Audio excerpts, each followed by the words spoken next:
Hello everyone, and welcome back to Unsaid Hours. I know many of you listen to these stories to relax and slowly fall asleep.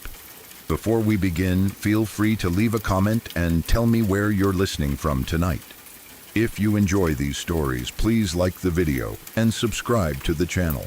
Now get comfortable, take a deep breath, and let's begin. I'm an 18-year-old guy living in Gatineau, Canada.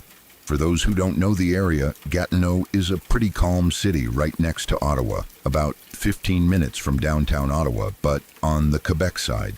I grew up speaking French, so sorry if my English isn't perfect. This happened about 2 months ago, and I still think about it almost every night. I'd spent the evening at my girlfriend's place. She lives about 25 minutes away from me by car. Everything was normal, quiet. We'd been together on the couch, half watching TV, half talking about nothing. I left around 1:30 a.m. on a weekday, so the roads were completely empty. No traffic, no people, just streetlights and silence. About 10 minutes from home, I was driving down Rue Saint-Louis. It's a wide road, 2 lanes on each side, running along the river. It's poorly lit in long stretches. At night, your headlights are basically the only thing letting you see what's ahead. I reached an intersection with a convenience store and a McDonald's, turned, and drove another 100 meters. That's when I saw something in the road. At first, it was just a shape in my headlights, a silhouette moving wrong. Too fast, too messy, like it couldn't decide where it wanted to go. Then I realized it was running, zigzagging right in the middle of the street. My first thought was that it had to be someone drunk or high. No sane person runs like that at night on an empty road. But as I got closer, the silhouette sharpened into a young woman. Early to mid-20s, maybe. She was waving her arms wildly, like she was trying to flag someone down, like she was begging. And instantly, my brain went somewhere dark. I thought about all those horror stories, the ones where someone pretends to need help. The ones where stopping your car is the mistake you don't come back from. The ones where the thing you feel proud of, being a good person, is exactly what gets you killed. So I decided not to stop. I kept driving. As I passed her, it was only a fraction of a second, but I saw her face clearly in the sweep of my headlights. She wasn't drunk. She wasn't acting. She looked terrified. Real terror. The kind you can't fake because it takes over your whole body. Her eyes locked onto my car like it was her last chance at staying alive. I drove another second, maybe 2. Then I did something that still makes my stomach twist when I think about it. I slammed the brakes. The seatbelt dug into my chest. The tires hissed. My hands moved before my brain finished arguing with itself. I made a hard U-turn in the empty road and went back. I stopped about 7 meters away and cracked my window open slowly, just enough to talk through it. I didn't even get the chance to speak. She turned and ran straight at my car. Pure instinct hit me like a slap. I panicked and rolled my window back up instantly. She grabbed the rear passenger door handle behind me and tried to open it. Again and again and again. The doors were locked. Through the glass, I could hear her screaming over and over, like it was the only sentence she had left in her body. "Call the police, call the police." My hands were shaking so hard, I nearly dropped my phone. I fumbled and dialed 911. While it rang, I lowered the window just a few centimeters and forced my voice to stay steady. "Oh, okay," I said. "Okay, calm down. I'm calling the police. You're safe." Something about that made her stop. Not because she suddenly trusted me, but because she finally believed she'd been heard. She stepped back from the car. The frantic motion drained out of her like someone cut a string. She didn't look aggressive anymore. She looked completely shattered. She didn't seem intoxicated at all. No slurred words, no stumbling, just panic. She told me she was going to walk back toward the convenience store and the McDonald's about 100 meters away. Then she started walking. I followed her in my car, barely moving, maybe 2 kilometers an hour, still on the phone with the dispatcher. I didn't want to leave her alone. and I didn't want her close enough to open my door if something changed. I explained everything as clearly as I could. A young woman, running in the middle of the road, screaming for someone to call the police, clearly distressed but not drunk or high. By the time I finished giving our location, we reached the convenience store. Both the store and the McDonald's were closed. There was no one else around, just her and me, under the harsh white lights of the gas station. She leaned against the wall and started crying. Not quiet crying, the kind that makes your shoulders jerk, the kind you can't control. And for the first time, I could really see her. That's when I noticed her hands. They were completely covered in blood, not smeared, not splattered, soaked. It was the most blood I had ever seen on a person who was still standing. Her clothes were stained too, dark patches across her sleeves and front. My heart started pounding so hard I could hear it in my ears. I asked quietly, because suddenly it felt like even my voice could make this worse. "Ma'am, are you injured?" She shook her head. "No." I swallowed and asked the next question, even though I didn't want the answer. "Is that your blood?" She looked down at her hands like she'd forgotten them, like she'd been running on instinct alone and only now remembered what she was carrying. Then she said, "No."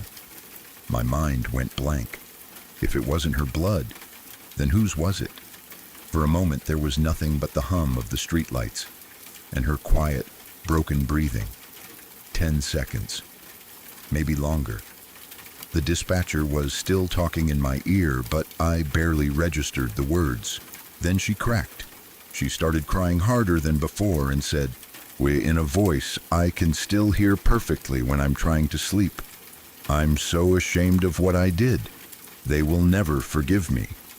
My stomach turned over. Before I could ask what she meant, a police car pulled up fast, lights flashing across the empty lot. 2 officers got out. One of them came to my window, took my name and phone number, and told me I could leave immediately. His voice was firm, like this was no longer my situation to be near. The other officer went straight to the woman. I didn't argue. I drove away. That was the last time I saw her. It's been 2 months. No call from the police, no follow-up, no news article, no missing persons report, no crime reported anywhere that I can find. Nothing. My friends and I have tried to make sense of it. We've come up with theories, some of them dark. Some of them so dark we stop talking mid-sentence. Every explanation fits for a second, then collapses. If the blood wasn't hers, that explains part of it. Her words explain another part, but why was she running in the road? Why didn't she call the police herself? Why was she alone? Why has there been zero trace of whatever happened? Sometimes I wonder if I helped a victim. Other times I wonder if I stopped for someone who had just done something unforgivable, and I didn't realize it until it was too late to undo. And sometimes I think the scariest part is that I'll never know which one it was, because not knowing doesn't fade. It stays. It follows you home. And on certain nights, when I drive past that same stretch of Rue Saint-Louis and my headlights sweep across the empty road, I catch myself slowing down without meaning to, checking for movement, checking for a figure that shouldn't be there, as if some part of me is still waiting to see her again, or afraid I will.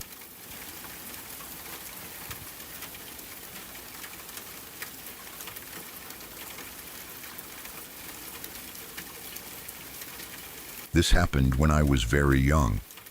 I couldn't have been older than 5 or 6. At that age, I was already the kind of kid who noticed everything. Sounds, light, shadows, the way rooms felt different at night. I didn't just see places, I absorbed them. I remember layouts of houses better than faces. I remember how silence felt. That's probably why I loved visiting my grandparents so much. They lived in a small village in Germany, the kind of place where nothing really changes. One main road, a few side streets, fields stretching out behind the houses. At night it was so quiet you could hear dogs barking from far away, echoing across the cold air. In winter, the darkness came early and stayed late, wrapping the village in a heavy stillness. Their house was old but warm, the kind of warmth that comes from thick walls and habits built over decades. Winters there always followed the same rhythm. We spent evenings in the living room watching TV, cookies on a plate, the furnace humming softly nearby. The light from the screen flickered across the furniture, casting slow, familiar shadows. Before bed, my grandmother always went out to the porch. You could reach it by walking through the living room and then the connected dining room. She'd step outside, bundled up, and smoke a cigarette or two before turning in.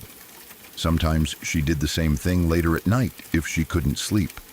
It was routine, predictable, safe. At that age, I slept in my grandmother's bed with her. I was terrified of the room I was supposed to sleep in.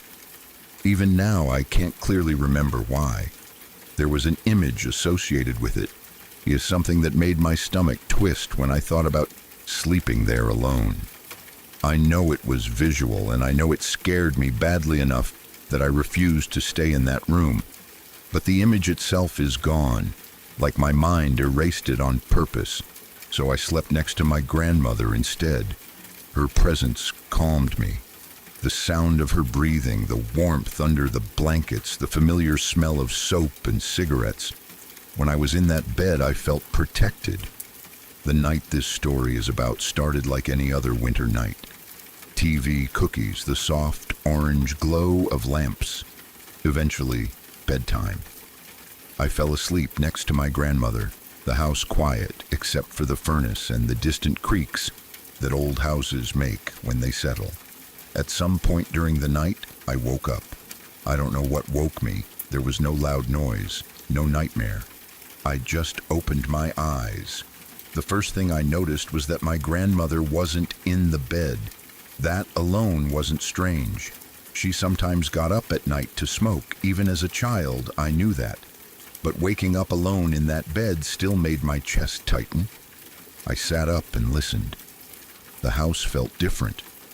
Not loud, not threatening, just awake. I got out of bed and walked into the hallway. The hallway was long and straight, stretching from the bedroom toward the living room. Even now, when I think about it, I can't help comparing it to that hallway from The Shining. Long, narrow, dimly lit, too much space for a small child at night. At the end of the hallway, I saw my grandmother. She was entering the living room. The timing was perfect, like I'd caught her mid-step. She turned her head and looked at me. Her face was normal, familiar, calm. She said, "Sweetheart, go back to bed. I'll be back in 5 minutes." Her voice was exactly right. Gentle, slightly tired. Nothing strange about it at all. I didn't question her. I didn't feel scared in that moment. I trusted her completely. So I turned around and walked back toward the bedroom, and then it happened. I looked at the bed. My grandmother was there, lying exactly the way she always slept, under the blankets, on her side, breathing slowly and evenly, deep asleep. I stopped walking. My brain couldn't process what I was seeing. It didn't feel like panic at first. It felt like confusion so deep it froze me in place. I knew what I had just seen in the hallway. I knew she had spoken to me. I could still hear her voice in my head. And yet, here she was, asleep. I stood there for what felt like a long time, staring at her, waiting for something to change, waiting for her to move, to wake up, to explain it. Nothing happened. Then I heard footsteps. They were coming from the living room. Slow, deliberate, familiar. My heart jumped into my throat. I didn't turn around. I didn't try to look down the hallway again. I climbed into bed as quietly as I could, slid under the blanket, and pulled it up over my head. I lay there completely still. I listened. The footsteps moved through the living room. I could hear them clearly. The sound of someone walking in socks on the floor. the subtle shift of weight with each step. The sound I'd heard my whole life, but the person making those sounds wasn't getting into bed. My grandmother's breathing never changed. I stayed awake for the rest of the night. I didn't fall asleep again. I didn't drift. I didn't dream. I lay there with my eyes open, staring into the darkness under the blanket, my body tense and my mind racing. I was too afraid to move, too afraid to check, too afraid to call out. Morning eventually came. Sunlight filled the room. The house woke up like nothing had happened. My grandmother acted completely normal. She didn't remember talking to me in the hallway. She didn't remember getting up around that time. To her, the night had been uneventful. I didn't tell anyone what I'd seen. Even as a child, I knew how impossible it sounded. I knew the looks I'd get. I didn't have the words to describe it anyway. All I knew was that something had happened that didn't fit into the world I understood. To cope, I made up my own explanation. I told myself I must have been sick or confused, or crazy, in the way kids sometimes use that word without understanding it. I convinced myself I'd imagined it, or that my brain had glitched half awake. That explanation comforted me more than any ghost story ever could, because if it was just me, then the world was still safe. Years passed. I grew up. I never saw anything like that again. I was never diagnosed with any mental illness. I never experienced hallucinations. Nothing remotely similar has ever happened since. And yet, that night has never left me. I remember the clarity of it, how awake I felt, how real her voice sounded, how solid she looked standing in the hallway. Most of all, I remember the feeling, not fear exactly, displacement, like reality slipped for just a second and showed me something it immediately corrected. I still don't believe in ghosts, but I also don't believe I was dreaming. And that's the part that stays with me, because no matter how many years go by, no matter how many explanations I try to build around it, there's one simple fact I can't escape. I saw my grandmother twice that night, and one of them shouldn't have been there.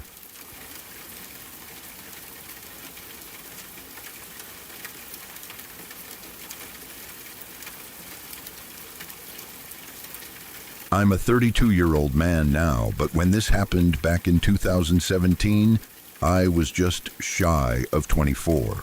I looked much younger than my age back then. I was thin, almost fragile looking, with shaggy blonde hair that never quite behaved no matter how much I tried to tame it. I also had a kind of bounce in the way I walked, something light and unguarded that people noticed. From a distance, especially at night, I didn't look like a grown man at all. More than once, strangers assumed I was still in high school. Sometimes they even talked to me like a kid. I didn't think much of it at the time. It was just how I was built. But that night, it mattered. I lived in a small rural town in Ohio, less than an hour from Toledo and under 2 hours from Detroit. Quiet place. The kind of town where nights go dead after 10. Where most people know each other by face, if not by name. Streets empty out fast. Porch lights go dark. You can walk for blocks and hear nothing but insects, and the wind moving through trees. It was around midnight when I stepped outside that night. I was only going a block away from my apartment, nothing serious. I'd done the walk hundreds of times before without ever thinking twice about it. The streets were empty, just like always. No cars parked along the curb, no one on porches, no movement at all. That kind of quiet can feel peaceful, but it can also feel exposed. I remember thinking how loud my own footsteps sounded, how they echoed just a little too much off the houses. Still, I wasn't scared. I had no reason to be. Then I heard the truck. At first it was just engine noise in the distance. Old, rough. The kind of sound that doesn't glide but rattles its way forward. A dingy pickup truck came down the street and passed me. I remember noticing it because it looked out of place. like something that had survived too many winters without care. Rust along the sides, dull paint, the kind of truck you stop noticing halfway through looking at it because it doesn't stand out until it does. It passed me and kept going. For a moment, everything felt normal again. Then, about 100 feet ahead, the truck suddenly veered off the road into the grass and made a fast, sloppy turn to reverse direction. That was the moment my body reacted before my brain fully caught up. Something about how quick it was, how careless, how deliberate at the same time, set off something deep in me. I didn't wait to see what it would do next. I turned left immediately and started heading straight back toward my apartment. I was only about 4 minutes away if I walked fast. I told myself not to panic. I told myself it was probably nothing. Maybe the driver forgot something. Maybe they were lost. Maybe they just liked driving like an idiot. But then I heard the engine again. The truck turned onto the street I was now on. My chest tightened. My heart started pounding so hard I could feel it in my throat. I didn't look back right away, but I could sense it behind me, moving slower now, matching my pace just enough to stay close, without being obvious. That's when panic fully set in. I broke into a run and veered toward a small park that ran alongside the road. It was barely 30 feet wide, just a strip of grass and mulch with a few trees. But it put distance between me and the street. The truck stayed parallel to me, rolling along the road while I ran through the park. I could hear the engine clearly, too clearly. I wasn't thinking straight anymore. My thoughts were scattered, sharp, useless. All I knew was that I needed to move, and I needed to not be where that truck could reach me easily. Then I tripped. My foot caught on something in the mulch, and I went down hard. The breath left my lungs in a sharp burst, pain shooting through my hands and knees. For a split second, I just lay there, staring at the ground, and out loud, without meaning to, I said, "Oh my fucking God, I'm going to die." I scrambled to get up, but the mulch shifted under my feet. I slipped again, nearly falling a second time. My hands were shaking so badly I couldn't get a clean push off the ground. And every second felt stretched and fragile, like it could snap if I moved wrong. I forced myself upright and ran again. I burst out of the park onto the small, narrow street where my apartment was. That should have been relief. I was almost home. I was so close. Instead, the truck slowed down. It coasted along beside me, no more than 4 feet away, close enough that I could hear the engine idle, close enough that I could feel its presence like pressure against my skin. The windows were dark. I couldn't see the driver's face. I didn't even know if there was one person or more inside. Part of me considered stopping, turning and yelling, demanding to know what the hell they were doing. There was a small, stupid part of my brain that wanted to believe this was just some asshole messing with me, someone getting their kicks from scaring people. But a much louder part of me imagined a gun, imagined the window rolling down and something cold and final pointing at me, imagined how easy it would be for them, how empty the street was, how no one would see. Fight or flight didn't feel like a choice. It felt like a command. I cut suddenly through a neighbor's yard, ducking between shadows, keeping low and moving fast. I didn't look back. I didn't want the driver to see exactly where I went. I circled around, used the darkness, and slipped into my apartment building from a side angle. When I got inside, I didn't turn on a single light. I locked the door as quietly as I could and went straight to the window, easing the curtain aside, just enough to look out. The truck was still there. It drove slowly down the street, then turned the corner. A minute later, it came back around. Then again. 3 times. Each time, my stomach twisted tighter. I stayed perfectly still, barely breathing, watching the shape of it pass by. I tried to tell myself that if they didn't know where I went, they'd eventually leave, that this couldn't go on forever. Finally, after the 3rd pass, the truck disappeared for good. I didn't sleep that night. Not really. I sat on my bed with the lights off, listening for engine noise, jumping at every distant sound. Even when the sun came up, the fear didn't leave right away. It clung to me, heavy and sour. In the days after, I kept replaying it over and over in my head. Every detail, every decision, every second where things could have gone differently. Was it a kidnapper? A trafficker who thought I was a teenage boy because of how I looked? Someone who saw an easy target walking alone at night? Or was it just some unhinged person who enjoyed terrorizing people in the dark? Someone who got satisfaction from knowing they'd scared another human being half to death? I don't know. That's what still bothers me. I don't remember any kids going missing around that time. Nothing showed up in the news. No alerts, no rumors. But that doesn't mean anything. People pass through towns like mine all the time. People who don't belong to the place, who don't leave traces behind. Sometimes I think the scariest part is that I'll never know who was in that truck or what they wanted. I'll never know how close I came to something much worse. I'll never know if I escaped because I was smart, or because I was lucky, or because the person behind the wheel decided not to follow through. What I do know is this. For those few minutes, I understood how fragile safety really is, how thin the line is between an ordinary night and something that changes you forever. Even now, years later, I don't walk alone at night the same way. And every time I hear an old engine slow down behind me, my body remembers before my mind does.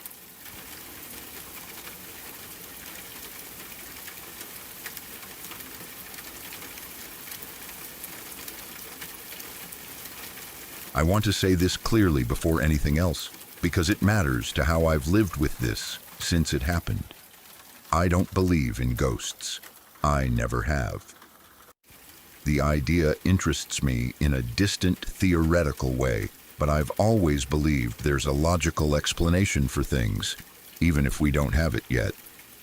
I'm not the kind of person who goes looking for paranormal stories, and I don't usually post things like this at all. If you saw my profile, you'd probably assume I was joking around or just talking about games. What I'm about to describe is the only reason I've ever felt the need to write something like this down. This happened last year, sometime between September and October. I can't remember the exact date anymore, just the season. It was cool outside, the kind of weather where nights feel heavier and quieter. I went to bed like I always do. Nothing strange happened beforehand. No stress, no arguments, no weird feelings. Just a normal night. I should explain something about my sleep. I'm a very heavy sleeper, always have been. Loud noises don't wake me up. Lights don't wake me up. People have joked that a bomb could go off and I'd sleep through it. When I fall asleep, I stay asleep. That's why what happened next still bothers me. I woke up suddenly at exactly 4:40 a.m. I know the time because I checked it immediately afterward and because it's burned into my memory now. I didn't wake up slowly. I didn't drift into consciousness. I snapped awake because I couldn't breathe properly. There was a heavy pressure on my chest. Not like anxiety, not like a bad dream. It felt physical, like weight. Enough weight that it forced me awake. My lungs struggling to pull in air. My first thought wasn't fear, it was confusion. My body reacted before my mind did. I opened my eyes. There was a woman lying on top of me. Her weight was real. I could feel it through my chest and shoulders. Her hands were pressing into me, and her face was right there, inches from mine. Her eyes locked directly onto mine. I can't properly describe the fear that hit me in that moment. It wasn't a scream. It wasn't panic right away. It was like my entire system overloaded at once. My heart slammed so hard I thought it might stop. I genuinely thought I was about to die. I didn't freeze. Somehow instinct kicked in hard and fast. I threw myself forward and to the side, launching us both off the bed. The woman hit the floor with a solid, heavy thud. I heard it. I felt the movement. The bed shifted under me. This is the part that still messes with me the most.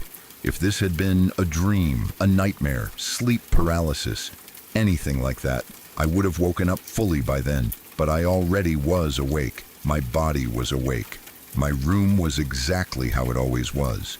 The air felt normal. The fear felt real in a way dreams never do. I jumped up and flipped the light on immediately. My hands were shaking so badly I almost dropped the switch.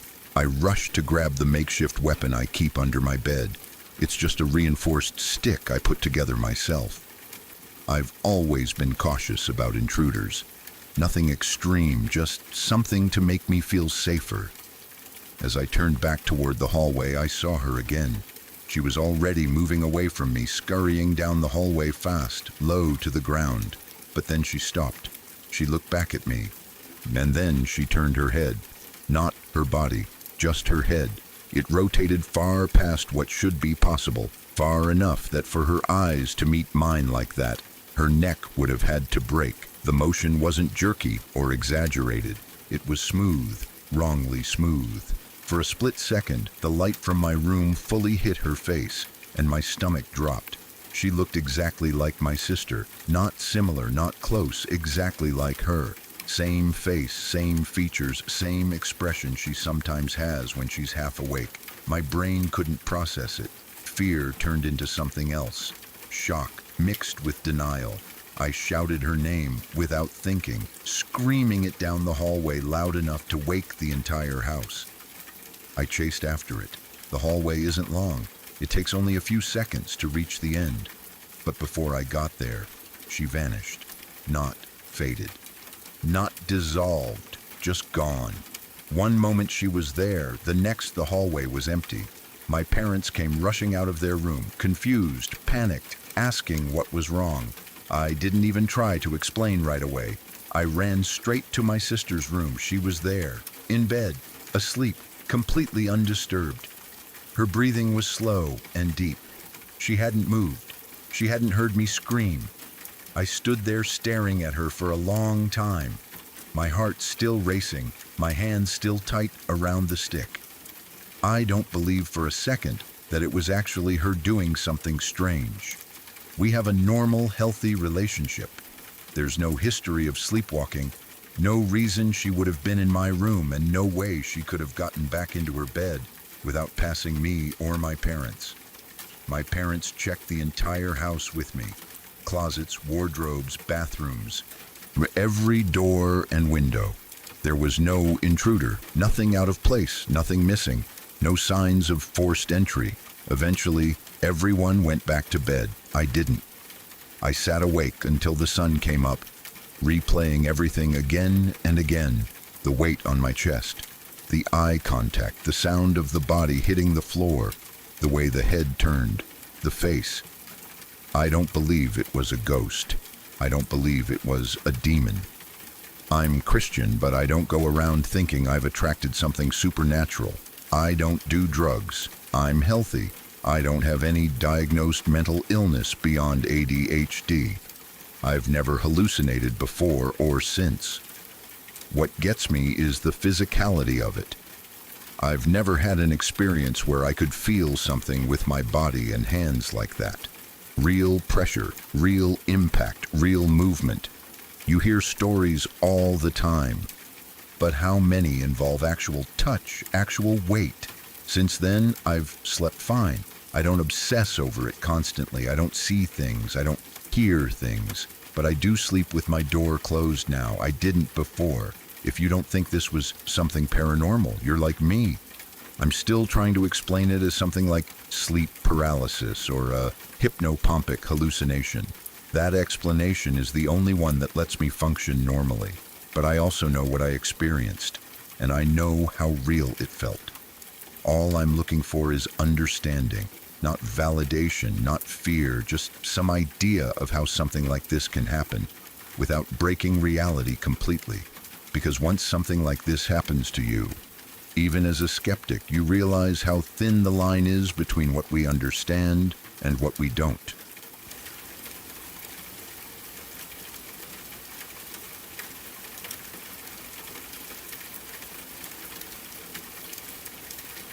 I want to start by saying this isn't a ghost story, at least not in the way people usually mean that. I don't remember it as something mystical or magical.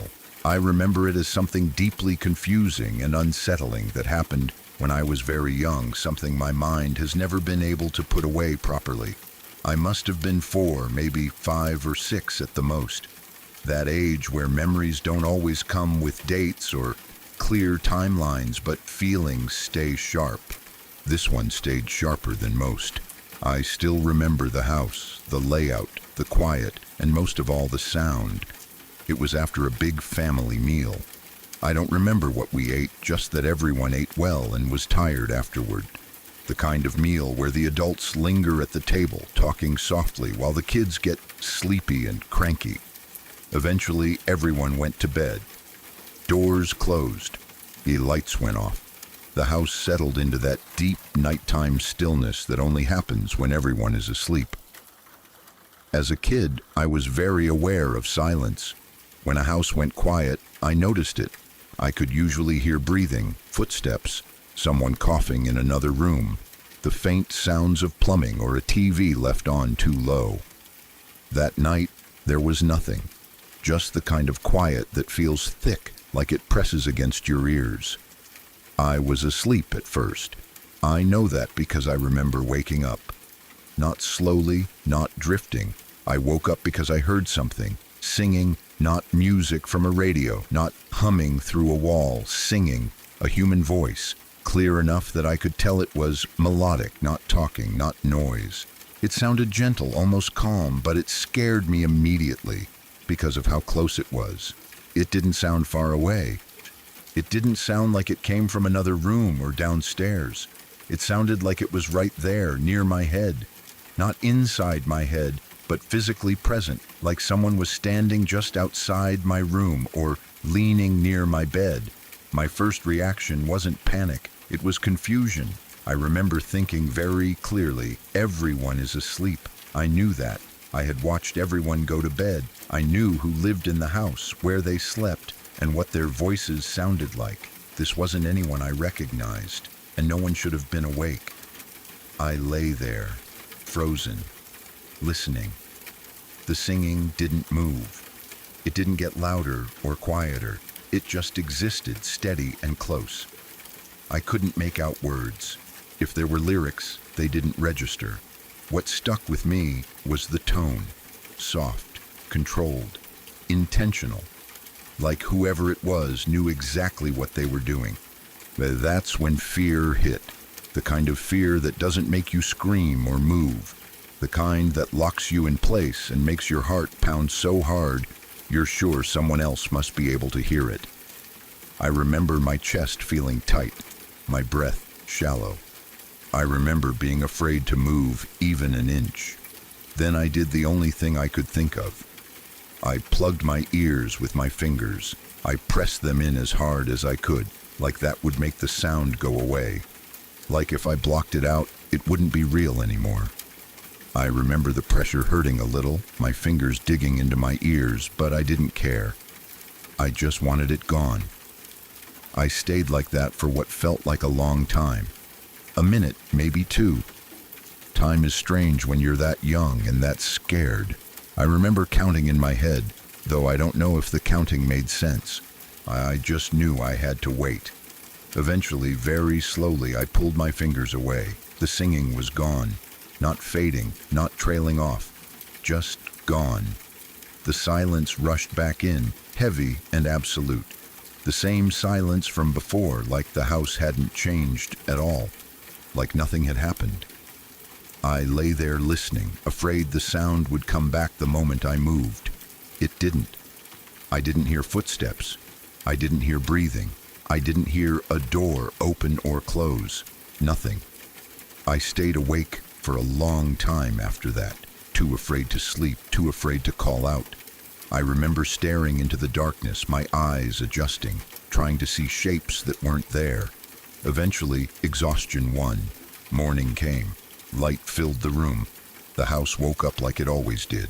Breakfast, normal voices, normal sounds. I didn't tell anyone. Not because I thought I'd get in trouble, but because I didn't know how to explain it. Even at that age, I knew how strange it sounded.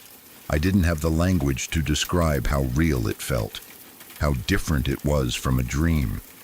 And that's the part that has stayed with me all these years. People say things like this are dreams, or half dreams, or imagination.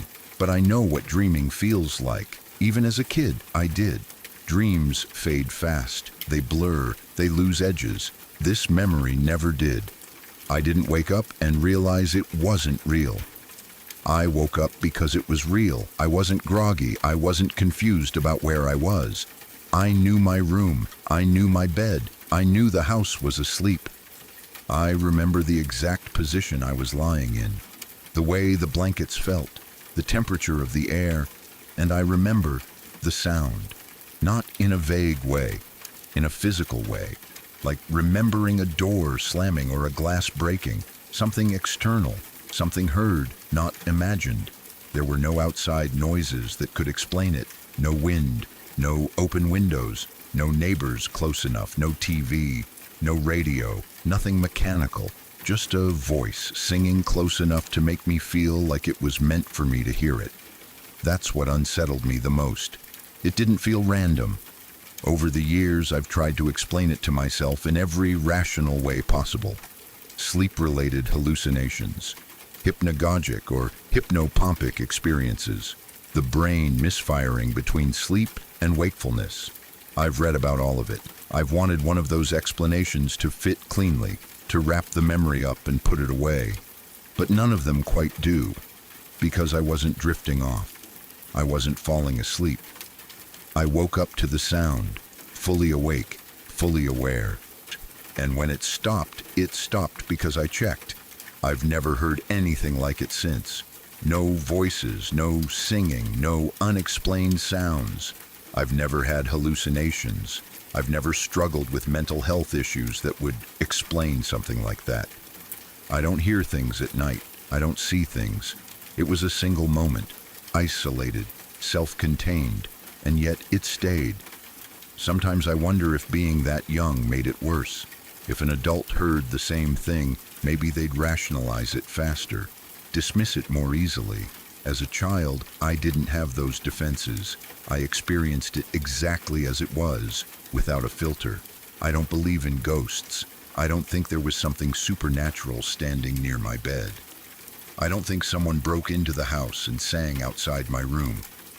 I don't think it was some hidden danger I narrowly avoided. But I also don't think it was nothing. What bothers me isn't the idea that it was something unexplained. It's the idea that the human brain, especially a child's brain, can create an experience so real that it becomes indistinguishable from reality, that it can produce sound with presence, with distance, with intention. That thought scares me more than any ghost ever could, because it means that sometimes the boundary between what's inside us and what's outside us isn't as solid as we like to believe. And when you're young, lying in a quiet house in the middle of the night, that boundary can slip just enough to leave a mark that never fully fades. I don't lose sleep over it now. I don't obsess over it. But every once in a while, usually late at night when everything is quiet, I remember that sound, and I remember how close it felt. And I wonder how many other people carry a memory like that. Something they heard while awake. Something they never forgot. Something that doesn't fit neatly into any explanation, no matter how much they want it to. Because some sounds don't echo. They linger.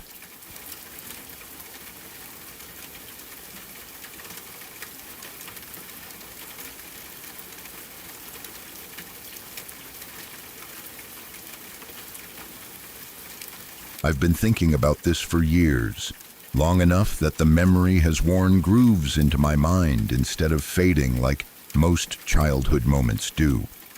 My family has talked about it more than once, usually late at night, usually in quiet voices, and we've never been able to come up with a solid explanation. Not one that sits right. Not one that closes the door on it. I was about 8 years old when it happened. Old enough to know the rules. Old enough to understand danger in a general sense. Old enough that I don't believe this was just imagination running wild. I've tried telling myself that it was. I've tried telling myself it was just a scared kid, misremembering things, letting fear stretch time and distance. But no matter how many times I replay it, there are parts that don't bend. It happened over Christmas break. Every year, without fail, my family spent the holidays at my grandparents' place. They lived far out in the countryside, the kind of isolated area where silence feels different. Their house sat surrounded by wide, open fields, land my grandfather owned, land neighboring farmers owned, all of it blending together into a sea of tall grass and uneven earth. There were no nearby towns you could walk to, no parks, no playgrounds, no other kids' houses within shouting distance, just fields. As kids, that isolation felt like freedom at first. No cars, no fences close by, no adults hovering every second. But it also meant we had to make our own fun, and our fun usually involved the land itself. We played hide and seek in grass so overgrown it reached our waists. We climbed on my grandfather's old tractor and pretended it was something else entirely. We ran until our lungs burned and our legs shook. We knew the boundaries, or at least we thought we did. One evening, after dinner, we asked our grandmother if we could go back outside. The sun was already low, the sky washed in dull winter colors, but there was still enough light to see. She agreed, like she usually did, but with the same rules she always gave us. Don't go too deep into the fields, and if you do, stay where you are. Don't wander farther. She'd come find us. We promised. We always did. I went out with my siblings, my older sister Hannah, my younger brother Luke, and another sibling close to my age. We started playing hide and seek almost immediately. It was our favorite game out there because the fields made it feel endless. You could crouch down and disappear completely. You could hear footsteps without seeing anyone.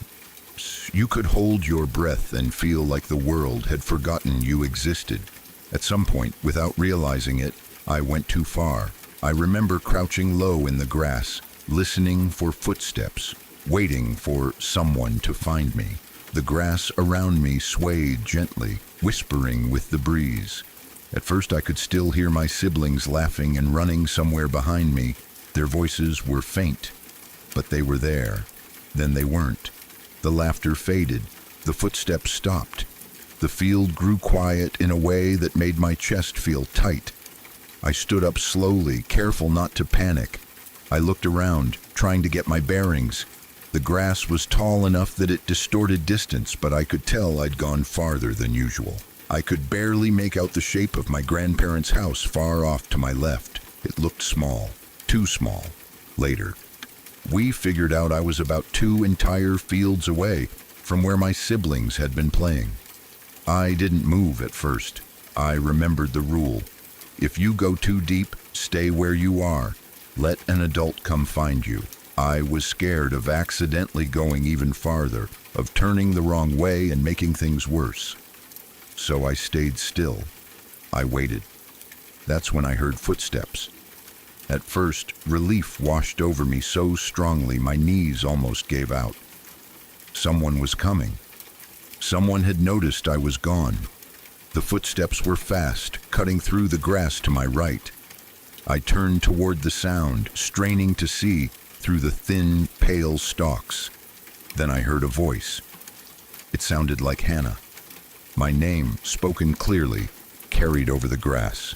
Close enough that I thought I should have been able to see her already. I called back, my voice shaky with relief. But she didn't answer. Instead, I heard my name again, a little farther away this time, as if she'd moved. Without thinking, I started walking toward her voice. It didn't even cross my mind that she was calling from the wrong direction. I was a kid. I heard my sister. That was all that mattered. If she was calling me, she must know where she was going. She was older. She followed rules. She wouldn't lead me somewhere unsafe. I followed her voice deeper into the fields. The longer I walked, the quieter everything else became. The wind, the distant sounds of the house, All of it faded until there was only the sound of my own footsteps and her voice, calling my name again and again. Each time I thought I was getting closer, the voice seemed to drift farther away, still clear, still familiar, but always just out of reach. I don't know how long I walked. As a child, time felt strange. It stretched and twisted. It felt like maybe 20 minutes. Long enough for my legs to start aching. Long enough for the excitement of being found to fade into something colder. Then I saw a tree. It stood alone in the distance, its shape unmistakable even through the tall grass. My heart dropped when I recognized it. That tree didn't belong on my grandfather's land. It was on the neighboring farmer's property. We were strictly forbidden from going there. My grandparents had been clear about it for as long as I could remember, not because the farmer was dangerous, but because the land wasn't ours, because boundaries mattered, because wandering too far could mean getting lost. And Hannah would never break that rule, not for a game, not for me, not for anything. That was the moment everything inside me turned cold. Whatever I had been following wasn't my sister. The realization hit me so hard it made me dizzy. My stomach twisted in on itself, a deep, sickening feeling that made me want to throw up. I stopped walking and stood there, shaking, listening. The voice called my name again. But now it sounded different. There was something wrong with it. The tone was off, strained, like it was being pushed through a throat that didn't quite work right. I could hear rough breaths between the words. Wet, uneven sounds, grunts, gurgles. It was still using my name, but it didn't sound kind anymore. I ran. I turned and bolted back the way I'd come, not caring if I tripped, not caring if I went the wrong way. The grass tore at my legs. My lungs burned. My heart felt like it was trying to escape my chest. Behind me, I heard rustling, fast, heavy, too close. I didn't look back. I was too afraid of what I might see. The voice followed me, calling my name again, closer now, layered with those awful sounds between breaths. It no longer sounded like my sister at all. It sounded hungry, broken, wrong. I don't remember falling, but I must have. I remember ending up curled on the ground, buried beneath the grass, my arms wrapped around my head, trying to make myself as small as possible. I remember sobbing without meaning to, my whole body shaking. Then suddenly there were other voices. Real voices. An elderly couple stood above me, their faces lined with concern and confusion. They'd been out walking near their property when they heard crying. They helped me up, wrapped a blanket around my shoulders, and took me into their house. I don't remember much of what I said to them, just that I was scared, just that I was lost. They called my parents. That's when the rest of the story came together in a way that still doesn't sit right. All of my siblings had gone back inside after about 10 minutes. All of them except my younger brother, who stayed out a little longer before following them in. They assumed I was still hiding somewhere in the fields, still playing. They didn't realize I was missing right away. What felt like maybe half an hour to me had actually been 3 full hours. In that time, I had walked over 8 miles, 8.5 according to later estimates. My parents were minutes away from calling the police when the elderly couple reached them. After that day, I never went back into the fields, not to play, not to explore. Even now, when I visit my grandparents' place, I keep my distance. I stay close to the house. I stay where I can see landmarks, where I know exactly where I am. My family still talks about it sometimes. We still try to explain it. Maybe I followed the wind. Maybe my sister's voice carried strangely. Maybe fear twisted my memory. But none of that explains how far I walked. None of it explains the change in the voice. None of it explains why I still, to this day, remember the sound of my own name being called from behind me, layered with something that didn't sound human at all. I don't claim to know what it was. I only know that whatever led me deeper into those fields was very good at sounding like someone I trusted. And that's the part that still keeps me out of the grass.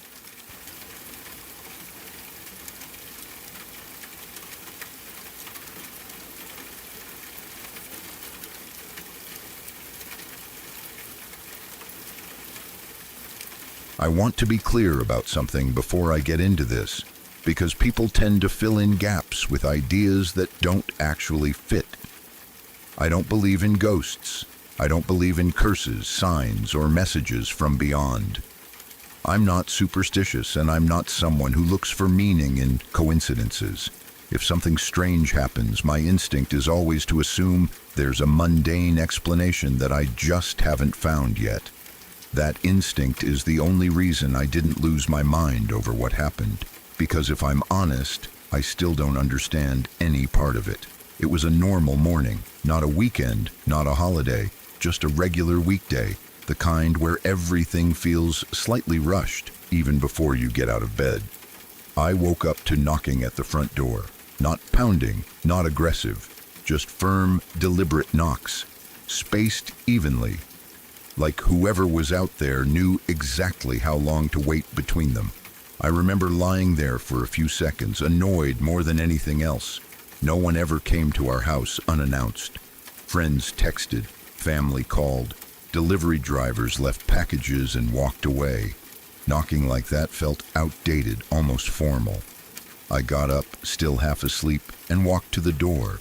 Through the frosted glass, I could see two shapes. One tall, one small, a man and a child. That was my first moment of hesitation. I opened the door anyway. The man standing there was someone I had never seen before. He looked to be in his late 30s or early 40s. He was Asian and spoke English with a noticeable accent, though I couldn't place where it was from. Standing slightly behind him was a young girl, maybe 6 or 7 years old. She stayed close to his side, and I holding onto his sleeve with one hand. She didn't look scared, but she didn't look curious either. Her face was blank, distant, like she was somewhere else entirely. The man didn't introduce himself. He didn't say good morning. He didn't explain why he was there. He simply held out a small plastic bag. At first, I didn't take it. I just stared at it, confused. The bag was one of those thin grocery bags that crinkle loudly when you move them. Inside were 2 toothbrushes, used toothbrushes. That part didn't fully register yet, but something about them felt familiar in a way I couldn't explain, like recognizing an object in a dream before remembering where it belongs. I finally took the bag. "What is this?" I asked. The man answered immediately, like he'd been waiting for that exact question. "My friend wanted to give it to you." That sentence sat there between us, unfinished. My brain waited for more words that never came. I frowned and asked, "Who gave you this?" He paused, just for a second. Then he said, "I don't know." Not apologetically, not defensively, just matter of fact, like that was the end of the thought. I stood there holding the bag, my confusion deepening into something heavier. I looked at the toothbrushes again. One was blue. One was white with worn bristles bent slightly to one side. The sight of them made my stomach tighten, but I still couldn't place why. "That's it?" I asked. "That's all?" He nodded once. No explanation, no clarification, no attempt to make it make sense. Then he turned around. No goodbye. No acknowledgement of how strange the interaction was. He took his daughter's hand, and they walked away down the driveway. He didn't look back. She didn't look back either. I stood in the doorway longer than I should have, watching them disappear down the street. They didn't get into a car parked nearby. They just walked until they were out of sight. The whole exchange couldn't have lasted more than a minute. It felt much longer. I closed the door and stood there, staring at the bag in my hands. That was when the realization hit me fully. These weren't just toothbrushes. They were ours. Not new ones, not replacements. old ones, the kind you throw away without thinking once you buy new ones. I recognized the wear patterns, the color, the way the bristles had been flattened over time. But that didn't make sense. I carried the bag into the kitchen and set it on the counter like it might do something on its own if I held it too long. I stared at it from a distance, trying to force a memory to surface. Nothing came. Later that day, after my parents got home, I told them what had happened. I tried to keep my voice casual, but I could hear the tension in it anyway. I handed them the bag and asked if they recognized the toothbrushes. They didn't even hesitate. "Those are old ones," my mother said. "We threw those out last year." I asked her if she was sure. She was. So was my father. They remembered replacing them. They remembered throwing them away. It hadn't been recent. It hadn't been weeks ago. It had been around a year earlier. They asked me where I got them. I told them everything. As I spoke, I watched their expressions change. Confusion first, then disbelief, then something quieter and harder to name. They turned the toothbrushes over in their hands like maybe they'd find an answer etched into the plastic. They didn't. We tried to reason it out. Maybe someone had gone through our trash back then and kept them. That idea felt absurd on its own, but we said it anyway. Maybe the man was confused. Maybe he went to the wrong house. Maybe he didn't understand what he was delivering or who it was for. But none of those explanations worked cleanly. If someone had taken them from our trash a year ago, why keep them? Why bring them back now? Why claim a friend sent him, then say he didn't know who that friend was? Why come directly to our door? Why bring his child? And why, of all things, toothbrushes? It wasn't valuable. It wasn't sentimental. It wasn't something you'd expect anyone to hold on to. The language barrier explanation almost helped, but not quite. Yes, his accent was strong. Yes, the conversation felt disjointed, but not in the way misunderstandings usually feel. He answered my questions clearly. His words were simple, but deliberate. When he said, "I don't know," it didn't sound like confusion. It sounded like a statement of fact. The girl never spoke. That part bothers me more as time goes on. She stood there silently, eyes unfocused, like she was waiting for something to be over. She didn't react to the toothbrushes. She didn't look at me. She didn't tug on her father's arm or ask why they were there. She might as well have been a prop. After that day, nothing else happened. No one came back. No notes, no calls, no neighbors asking questions, no police. No explanation that arrived later to make everything snap into place. Life went on, and that's what makes it harder to deal with.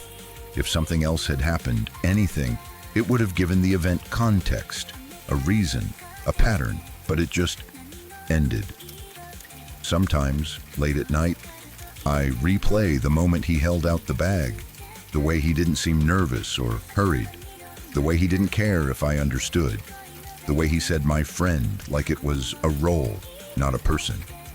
I've tried to convince myself that there's a logical explanation hiding somewhere, that I just don't have enough information, that memory is unreliable, that time distorts details, that my parents could be mistaken about when the toothbrushes were thrown away.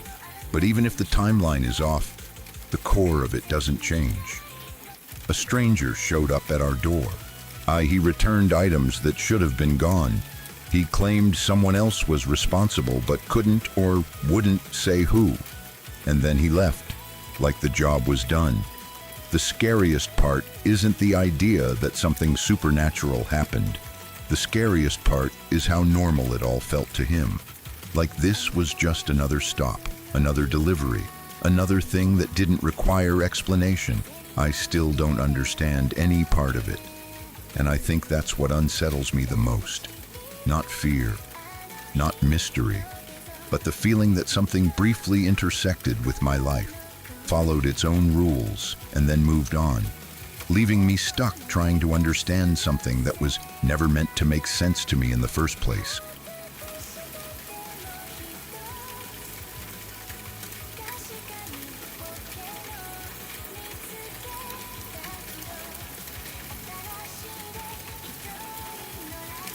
My name is Ethan, and this happened 7 years ago. I was 18 at the time, a senior in high school, old enough that my parents trusted me to stay home alone for a weekend without thinking twice about it. I've replayed those 2 days so many times that the memories feel worn thin, but the feeling attached to them hasn't faded at all. If anything, it's gotten heavier with time. My parents were leaving town for a wedding in Louisiana. One of my cousins was getting married, and it was supposed to be a whole family thing. I didn't want to go. I had an important test coming up that Monday, and I didn't want to deal with rescheduling it or falling behind. I argued my case calmly, laid out my plan, promised to be responsible. In the end, they agreed. I was 18. I had a job. I wasn't a problem kid. There was no reason not to trust me. They left early Friday morning. The house felt different the moment their car pulled out of the driveway. Not scary, just quieter, bigger, like it was holding its breath. I liked that feeling at first. Freedom always comes with a little extra space around it.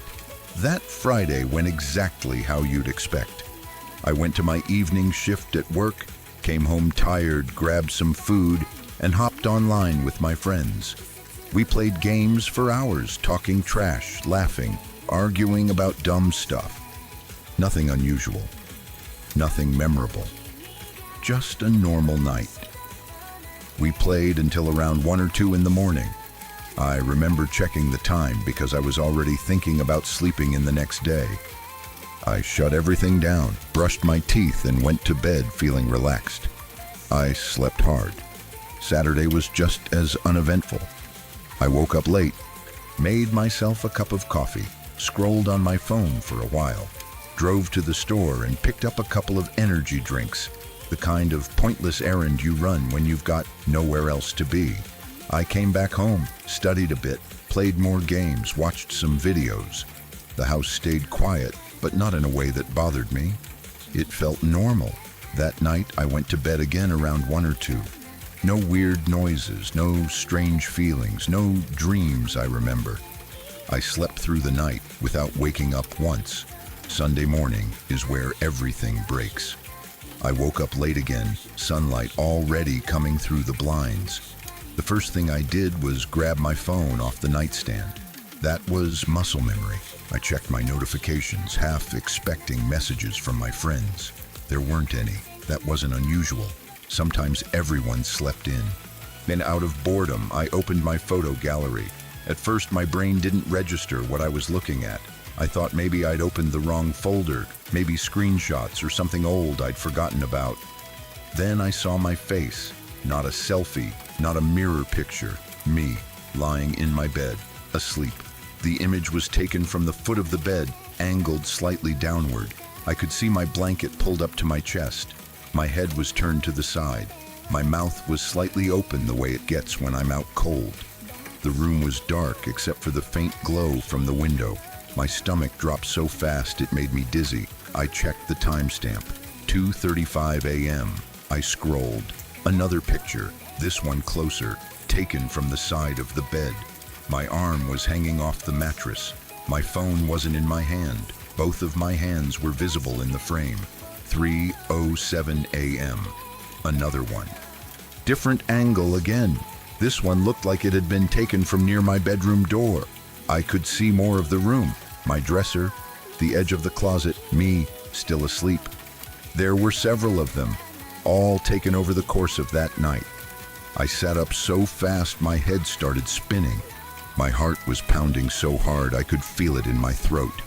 I dropped the phone onto the bed like it had burned me, then grabbed it again immediately, scrolling back and forth, hoping I'd suddenly realize there was a simple explanation.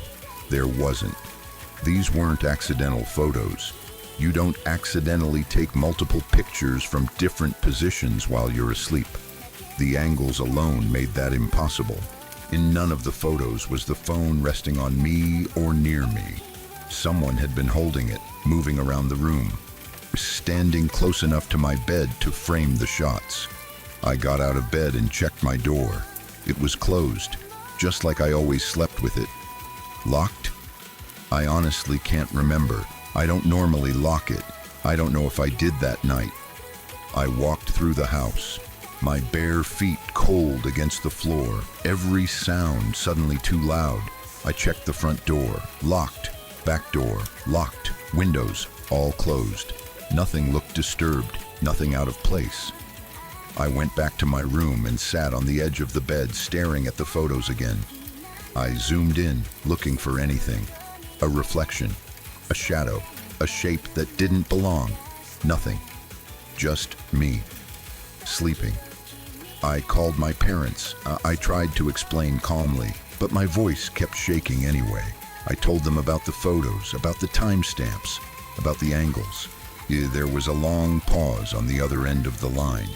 My mom asked if I could have taken them myself. I told her no, flat out. There was no way. I was asleep. The pictures proved it. My dad asked if any of my friends had a spare key. They didn't. He asked if anyone could have snuck in as a prank. I told him all of my friends were either working, out of town, or home with their families. I started calling them anyway, one by one, my hands sweating as I waited for each call to connect. Every single one of them swore they hadn't been to my house. They laughed at first, thinking I was joking. Then they heard my voice and stopped laughing. None of them knew about the photos. None of them admitted to anything. None of them even had a reason to do something like that. When my parents got home later that day, we went through the house together. Again, more carefully. We checked locks, windows, the garage, the backyard. Nothing. They looked at the photos themselves. I could see the doubt on their faces. Not because they didn't believe me, but because they didn't want to believe what the photos implied. Eventually, the explanations shifted.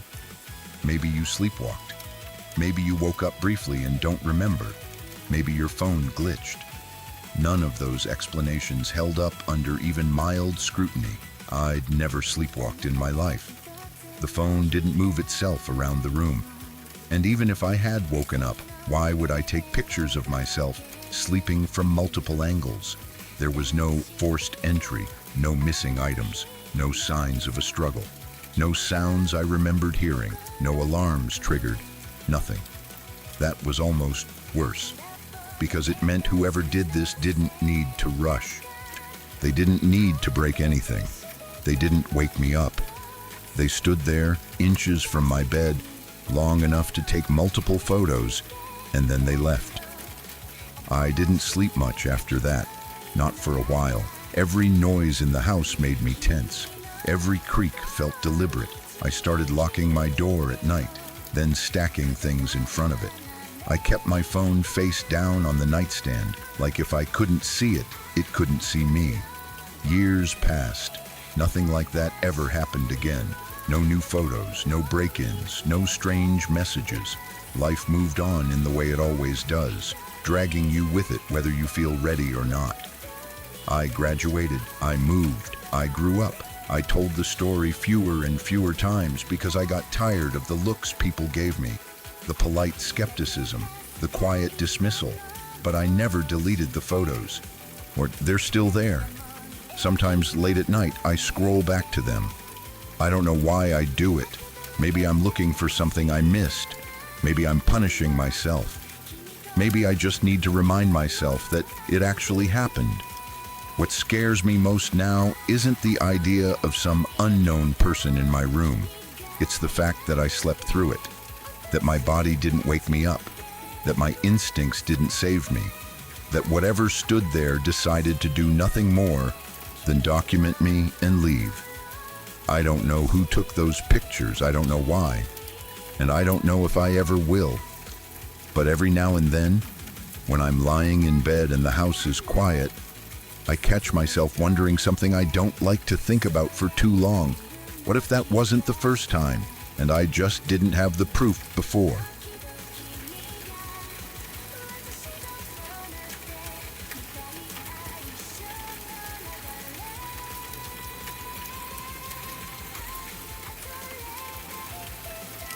It happened in the summer of 2002. I was about 8 years old. and my mom and I were living in the Wisconsin Dells countryside at the time. Not the tourist part people think of. No water parks, no lights, no crowds. This was out past that. Quiet land, trees, fields, long stretches of road with nothing on them. Growing up, my mom and I moved a lot. Houses, apartments, trailers, wherever we could afford to stay for a while. We didn't have much money, and stability wasn't really a thing. At that point in my life, my mom, her boyfriend at the time, and I were staying in a trailer that belonged to one of his friends. It sat on the edge of the Dells, far enough out that nights felt heavier, like the dark had more weight to it. That night, my mom and her boyfriend decided to sleep in a camper parked outside the trailer. I don't remember why. It wasn't unusual for adults to do things like that back then. I stayed inside the trailer with an older woman who lived there. Her name wasn't Darlene, she had a different name, but she was an elderly woman, quiet, no nonsense, the kind of person who didn't spook easily. She slept in the bedroom, I slept in the living room on the couch. The trailer wasn't big. If you stood in the living room, you could see straight across to the front window. Everything felt close together, tight, like sound had nowhere to hide. I don't know what time it was exactly when I woke up, but later we figured it was somewhere around 3 in the morning. I didn't wake up slowly. I didn't roll over or stretch or feel groggy. I snapped awake. That's the only way I can describe it. I was instantly afraid before I knew why. My heart was pounding, and my stomach felt hollow like it does when you realize you're in trouble before you know what kind. Something deep in me was screaming that something was wrong, not imagined wrong, not nervous wrong, wrong in a way that made my body react on its own. I lay there for a second, staring at the ceiling, trying to figure out what had woken me up. Then I looked at the window across from the couch. At first, I thought my eyes were playing tricks on me. I blinked hard, rubbed them with my fists, but it didn't go away. There was a red dot on the window, not glowing softly sharp, focused, moving slightly like someone's hand wasn't perfectly steady. It looked exactly like a red laser pointer, the kind you put on a keychain, the kind people use to mess with cats. Only there were no cats, and it was 3 in the morning. The red dot slid along the glass, paused, then shifted again. I could feel my pulse in my ears. My mouth went dry.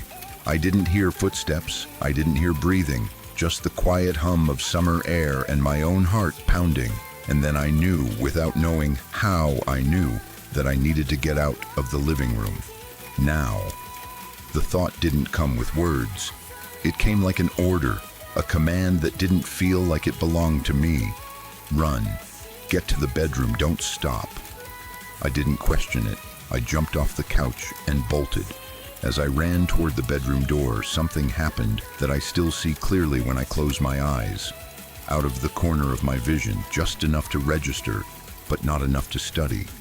I saw the front door open and then slam shut, hard. The sound cracked through the trailer like a gunshot. The walls rattled, the couch shifted. The noise was so loud and sudden that it made me gasp. I didn't look back. I didn't scream. I ran straight into the bedroom and vaulted over a dresser without slowing down. I don't remember deciding to do it. I just did. I landed full on in the bed, tangling myself in blankets and legs and startling the older woman awake. She shouted, confused, half sitting up. "What's going on?" I was shaking so badly I could barely get the words out. I told her someone had just come into the house, that I saw the door open, that it slammed. She stared at me for a long moment, then said, calm but firm, "What are you talking about?" I told her I didn't want to be alone, that I wanted to stay in the room with her. She sighed, rubbed her face, and said, "We should go check together." She wasn't angry. She wasn't scared. She sounded tired. Not like she thought this was a kid misunderstanding something in the dark. We went back into the living room. The door was closed, locked. The windows were shut, but she opened them because it was still hot outside, 80-something degrees, even in the middle of the night. The night air rushed in, thick and warm, carrying the smell of grass and dust. She looked around the trailer, checked the door, peered outside. She said nobody was there. I wanted to argue. I wanted to scream that I saw it, that I heard it, that something wasn't right.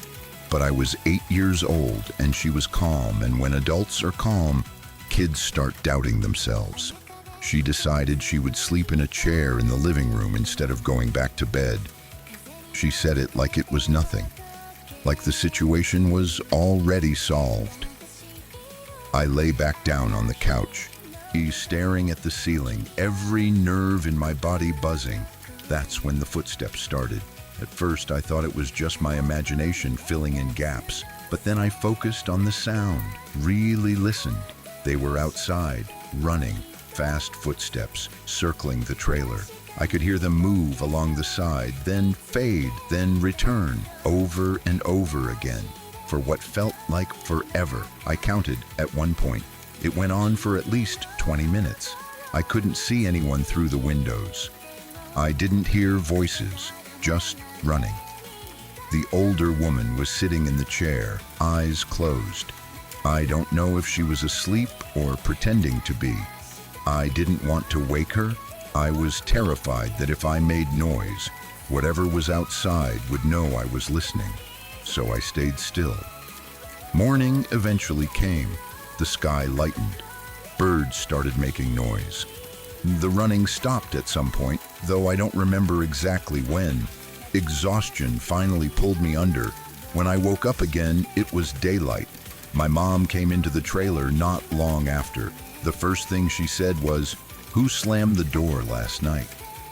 I remember sitting up slowly, my heart sinking. She hadn't been inside the trailer.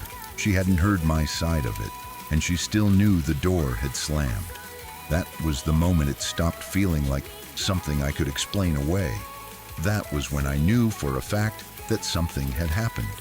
Something real enough to be heard from outside. Later, we had another strange incident. Car alarms in the area started going off.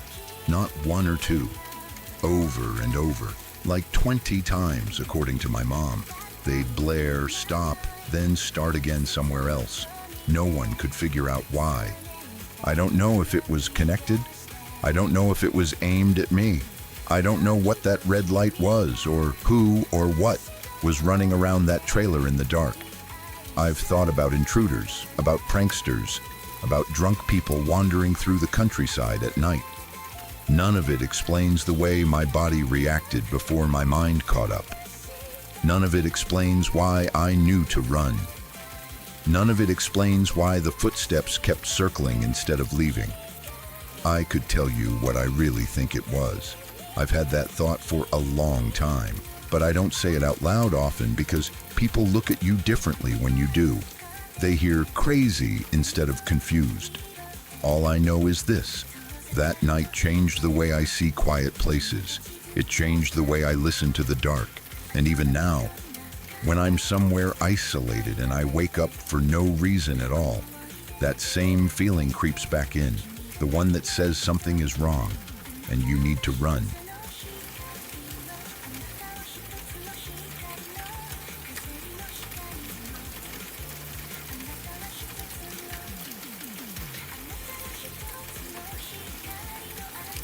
I've never told anyone this story in real life. Not my parents. Not other friends. Not teachers. Not even later when time had passed and it might have sounded less serious. It's been 3 years now and I still don't know whether the man in the field was just watching us or waiting for something worse to happen. At the time, I didn't tell anyone because I didn't know how. I was in shock, and so were the two friends I was with that night. We didn't argue about it or make some dramatic pact. We just didn't talk about it. We all felt the same way. If we said it out loud, it would become real in a way we weren't ready for. The three of us were close back then. I'll call them Ryan and Evan. It started as one of those ideas that feels harmless because you're young and bored and think nothing bad ever really happens to people you know. One random afternoon, we were hanging out with nothing to do, scrolling on our phones, complaining about How slow the days felt. Spring break was coming up and everyone was restless. Ryan mentioned that his parents were going to be out of town that weekend. He lived in a big house at the edge of his neighborhood, with a huge backyard and a pool, the kind of place people always wanted to hang out at. The idea of throwing a party came up almost immediately, and within minutes, it felt like it was already happening. By the time the weekend arrived, the plan had grown bigger than we expected. We met up at Ryan's house hours before anyone else came over. We moved furniture, set up speakers, cleaned the pool area, and joked around about how crazy the night was going to be. It all felt exciting and normal, the way those nights always do when you think you're making memories you'll laugh about later. That night, around 80 people showed up, probably more. People came and went, music blasted, alcohol flowed freely. It was loud and chaotic and fun in the way only a house party can be when no adults are around to shut it down. The night blurred together in flashes, laughing faces, music vibrating through the floor, the smell of chlorine from the pool mixed with sweat and alcohol. Around 1:30 in the morning, people started heading out. Rides showed up. Groups left together. The noise slowly died down. By the time most of the guests were gone, it was just me, Ryan, and Evan left behind, sitting outside, still wired, still buzzing with leftover energy. That's when I should explain something important about Ryan's house. It was the last house in his neighborhood. Behind his backyard, there were no other homes, no streetlights, no fences marking another yard, just a massive cornfield that stretched out into the darkness. I don't know the exact distance, but it felt endless, at least a mile long. During the day, it looked empty and boring. At night, it was just a black wall of rustling plants. Ryan had a gate in his backyard that opened directly into the field. Ryan also owned a Can-Am. It was a small off-road vehicle with 2 seats and space on the back where someone could stand. We'd ridden it plenty of times before, always during the day, always messing around, never thinking much about it. Around 2 a.m., one of us, I honestly don't remember who, suggested we take it out into the field. Music, headlights, open space. It sounded like a stupid, fun idea, and none of us stopped to think it through. I drove. Ryan sat in the passenger seat. Evan stood on the back, holding on. We opened the gate and rolled into the field. The corn was tall, towering over us on both sides, the stalks catching the light from the headlights and flashing by in narrow, broken lines. Music blasted from a speaker, loud enough to drown out everything else. For a while, it felt freeing. We laughed, shouted over the music, took wide turns, crushed paths through the field like we owned the place. We drove around like that for about 30 minutes. Eventually, the novelty wore off. The music got repetitive. The dark started feeling heavier. We agreed to head back, but decided to take one last turn through the field before calling it a night. Halfway through that last stretch, everything changed. The headlights caught something ahead of us. At first, my brain didn't register it as a person. It was just a shape standing where no shape should be. Then we got closer and the shape sharpened. It was a man. He looked to be around 60 years old, gray hair. He was wearing a vest, the kind hunters wear, and he was holding a rifle. Not slung over his shoulder, not resting against his side. He was holding it, with a scope mounted on top. The only light came from our headlights, and they hit him straight on. The rest of the field behind him was pitch black. None of us said anything. I didn't slow down. I didn't speed up. I just kept driving. As we passed him, I could feel my heart pounding so hard it made my chest ache. I didn't turn my head, but I could sense him watching us. The way you can feel someone's eyes even when you're not looking. We drove another few hundred feet, maybe 500. Then the Can-Am shut off. Just died. The engine cut completely, even though the keys were still in the ignition. For a second, none of us moved. The sudden silence felt violent. The music stopped. The engine noise vanished. All that was left was the sound of the corn moving softly in the night. My heart dropped into my stomach. We were still close enough that the man could hear us if he moved, close enough that he could see the lights. I turned my head just enough to look back. He was gone. The spot where he'd been standing was empty. That somehow made it worse. A few seconds passed, or maybe minutes. Time felt warped. My hands were shaking so badly I was afraid I wouldn't be able to start the vehicle again. Finally, the Can-Am sputtered back to life. None of us spoke, not one word. I turned it around and drove straight back toward the house as fast as I could without flipping it. I didn't look back. I didn't slow down. I just focused on the faint glow of the backyard lights ahead. When we got back, we didn't go inside right away. We stopped near the edge of the yard, breathing hard, trying to process what had just happened. My ears rang with the absence of sound.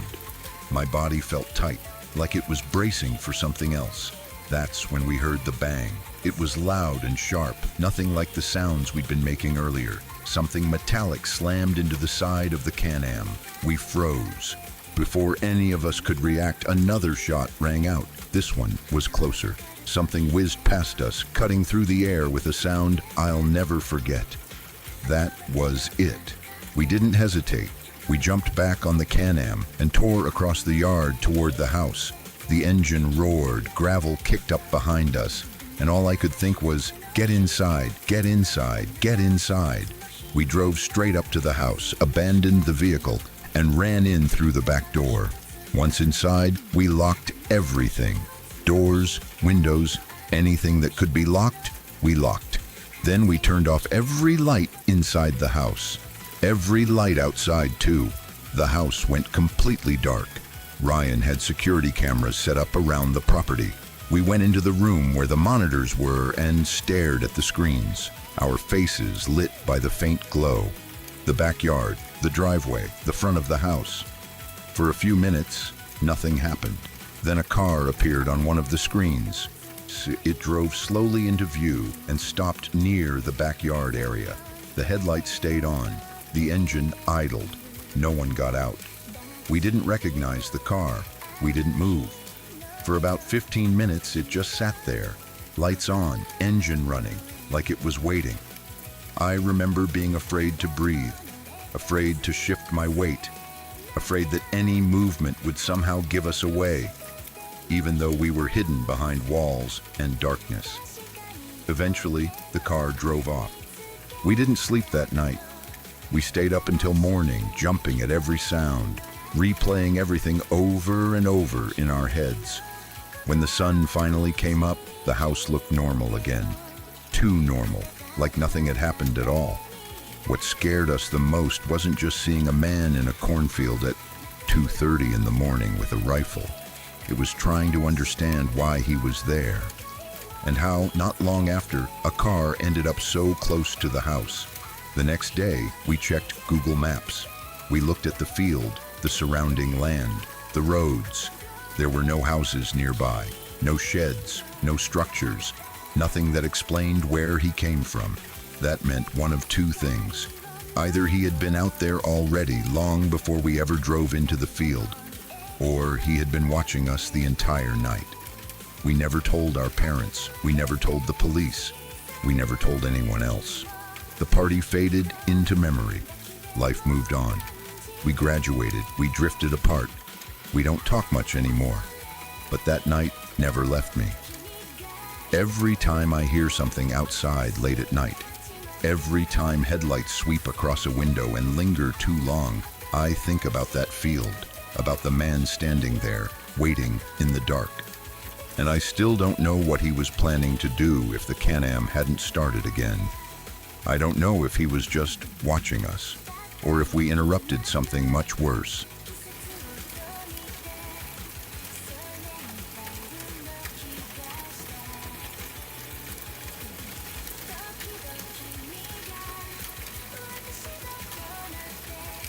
I've never really known how to tell this story without sounding like I'm exaggerating, so I've mostly kept it to myself. But the truth is, it's one of the few memories from my teenage years that hasn't faded at all. If anything, it's sharpened with time. Every detail is still there, clear and uncomfortable, like a splinter I never managed to pull out. This happened in August, a few years before COVID. I was 15. At the time, I identified as transmasc.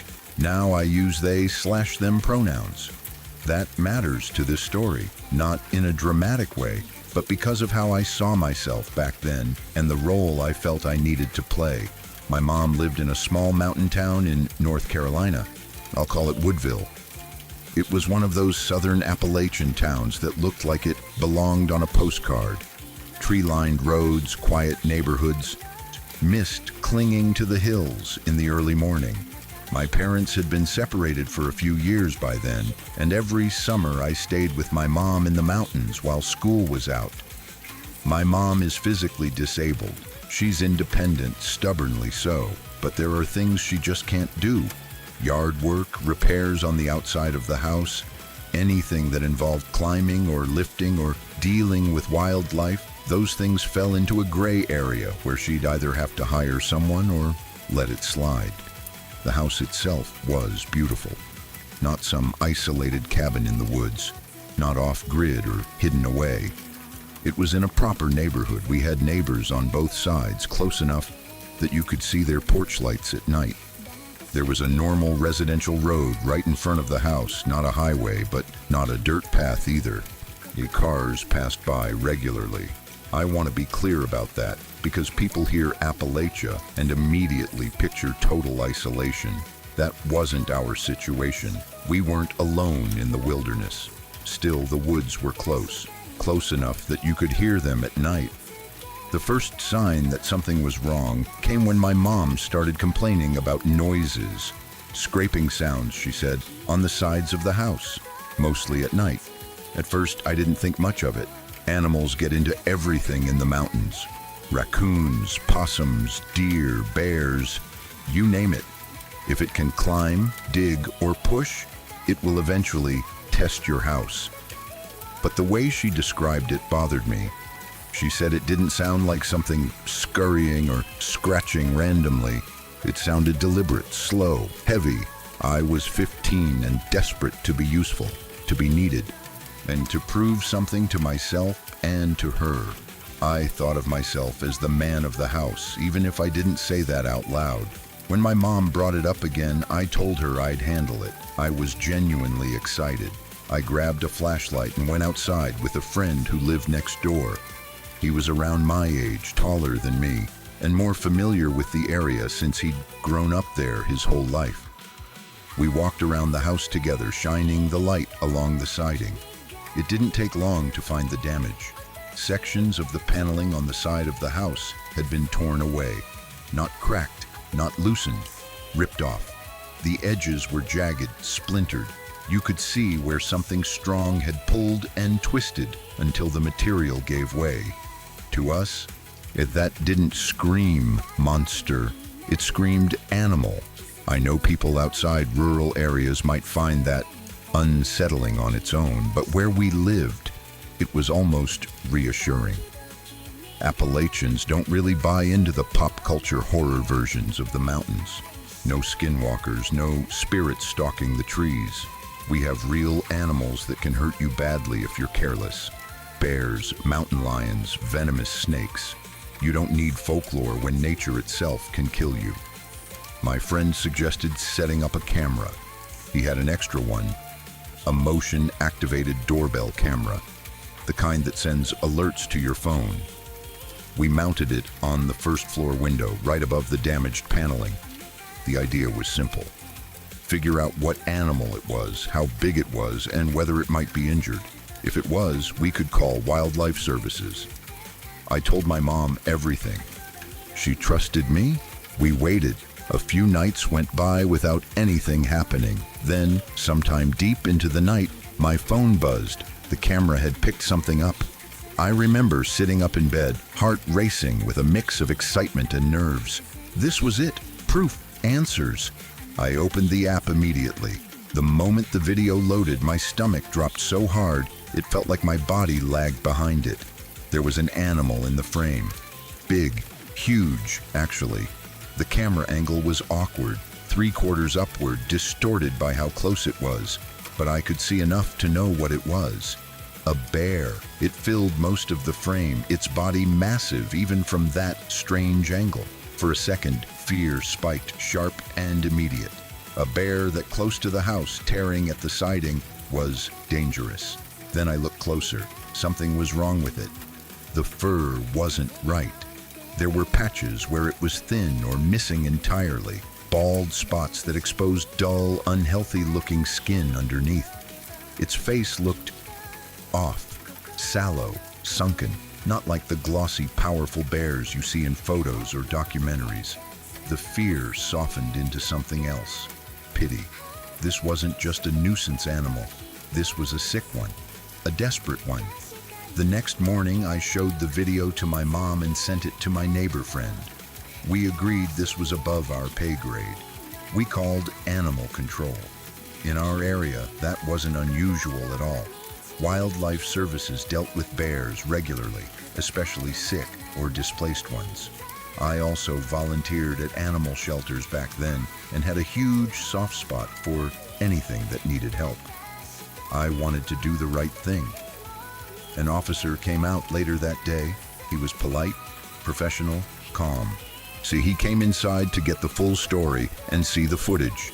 He talked about TNR, trap, neuter, release. Though with bears, it's more about assessment, disease checks, and relocation to protected forest areas if possible. I was buzzing with pride. I felt grown up, responsible, useful. This felt like me stepping into a role I wanted badly to fill, protecting my home, helping my mom, making sure an animal didn't suffer needlessly. I pulled up the video on my phone and handed it to him. I was watching his face when he saw it. At first, he looked focused, neutral. Then something shifted. His expression drained of color so fast it startled me. I had never seen an adult go that pale in real life before. It wasn't subtle. It was like all the blood just left his face at once. He swallowed hard. For a moment, I thought he might actually throw up. My excitement evaporated, replaced by a cold, creeping dread. He handed my phone back to me slowly, like it weighed more than it should. Very calmly, too calmly, he said, "Ma'am, I think you need to call the police." I blinked, confused. "Why?" He didn't answer right away. He took a breath, steadying himself, and then said something I still hear clearly when I close my eyes. "Because a bear's legs don't bend that way." The room went silent. I looked back at the video with new eyes, my hands shaking now. I hadn't noticed it before. I hadn't wanted to notice it. But once he said it, I couldn't unsee it. The way the limbs were positioned, the angles, the posture, it wasn't right. Not for a bear, not for any animal I knew. In that moment, everything I had told myself, that this was normal, that this was just wildlife, that the mountains didn't need monsters, collapsed inward. The pride I'd felt curdled into something sour and nauseating. I remember feeling small again, 15, alone in a way I hadn't felt all summer. The officer didn't speculate. He didn't say what he thought it was. He just repeated that we needed to involve the police and stepped back, like he didn't want to be any closer to the situation than he already was.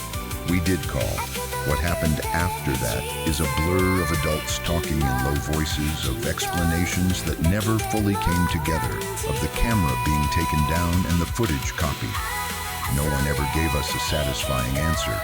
No one ever said, "This is exactly what it was." The scraping stopped. Whatever had been coming to the house never came back. Life moved on the way it always does, especially when you're young and don't have the power to demand answers. But something in me changed that summer. I stopped feeling excited about being the man of the house. I stopped wanting to prove I could handle things on my own. I started locking my window at night, listening more carefully to the sounds outside. Even now, years later, when I think about that night, What unsettles me most isn't the idea that it wasn't a bear. It's the realization that I was so ready to see what I expected to see, so ready to explain it away, and how easily that explanation fell apart the moment someone with real experience looked at the same footage and saw something I couldn't or wouldn't recognize. I still love the mountains, but I don't assume I understand them anymore.